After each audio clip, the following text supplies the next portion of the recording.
که ښځه مو نه پرېږدي څرڅو کوروالی درسره وکړي دغه یوه طریقه پرې استعمال کړئ چې په خپله د تبخي جدې ونیسي.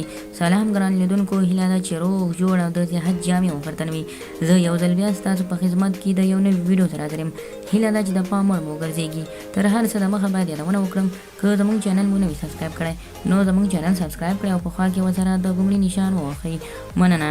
که مېرمنې مې کوروالي ته امادګي نه وي یا هم اماده نه وي څرڅو کوروالی سره وکړي یا هم ستاسو کور تګ ته اجازه ورکړي څرڅو شرمګاه ته یې دننه شي، نو تاسو کولی شئ دغه یو کار ورسره وکړئ چې پښې درته په خپله اوچتې ونیسي. د مېرمنې تر ټولو کمزورې نقطه دا ده چې تاسو کولی شئ د مېرمنې د سینو سرونه پوچک کړئ. د کومو مېرمنو چې تاسو کولی شئ چې هغه تاسو سره کوروالی ونه کړي یا هغه خلک چې خاوندان یې ډېر ګرم او مېرمنې ډېرې سړې وي، کولی شئ دغه یوه طریقه استعمال کړئ. ښځې په دوه ډوله وي. لومړی هغه ښځې چې ډېرې ګرمې وي، هر ځل کوروالي ته یې زړه کېږي. یو هغه ډول ښځې دي چې هېڅکله کوروالي ته زړه نه کېږي او زړه نه ښه کوي. کولی شئ تاسو هغه ښځې چې مېرمنې یا هغه خاوندان چې ښځې یې ډېرې سړې وي او کوروالي هر ځل نه شي کولی، کولی شئ دغه یو طریقه ورسره استعمال کړي یا تاسو یو طریقه ورسره وکاروئ څرڅو مېرمن مو درسره خوشحاله اوسېږي. لومړی خو تاسو چې کله کوټې ته ننوتئ تاسو مېرمنې سره عشق کوئ او مینه محبت کوئ.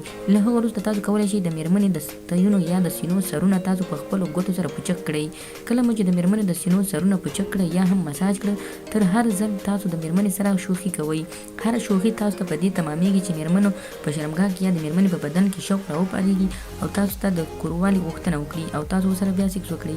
کومې مېرمنې چې ډېرې سړې وي او هر ځل کوروالي نه کوي، کولی شئ تاسو د هغو مېرمنو د سینو سرونه په ګوتو سره مساج کړئ یا د ګوتو په واسطه تاسو زور کړئ. د زور ورکولو سره د مېرمنې هغه ځایونه چې په شوق کې راځي تاسو کولی شئ د دغه ځایونو څخه ګټه واخلئ. یعنې زموږ د ویډیو مطلب دا دی چې کومې مېرمنې چې په شوق کې نه راځي، کولی شئ د مېرمنې د سینو سرونه تاسو په ګوتو سره پوچک کړئ یا زور ورکړئ څرڅو د مېرمنې شوق را زیات شي. نو خدای دې وکړي ملګرو چې زموږ د ویډیو څخه غلط مطلب وانخلئ، زموږ ویډیو لایک کړئ، شیر کړئ او زموږ چینل هم سبسکرایب کړئ. مننه.